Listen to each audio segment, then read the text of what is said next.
Профессор Николай Архипович Хлопов атындағы топографиялық және клиникалық анатомия кафедрасы.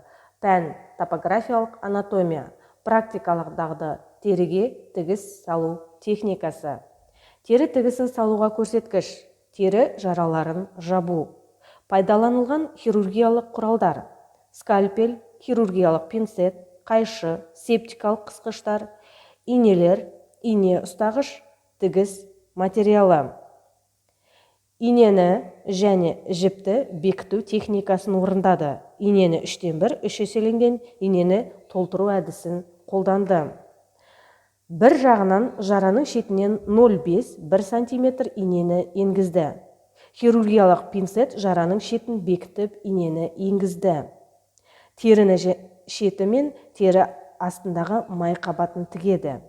Пинцетпен терінің шетін қарама-қарсы жаққа бекітіп, ішкі жағынан инені енгізеді.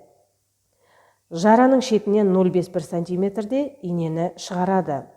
Инені ине ұстауышпен ұстап алады және жіпті созып, қисық бойымен қозғалысын жалғастырады. Түйіндерді байлайды.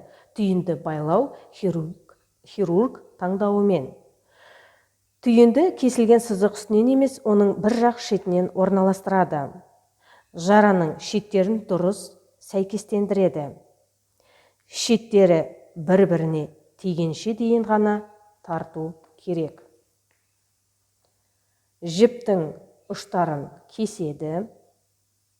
Лигатураны дұрыс кесіп, қайшының ұшын басқара отырып, культяны шамамен 1 см қалдырады.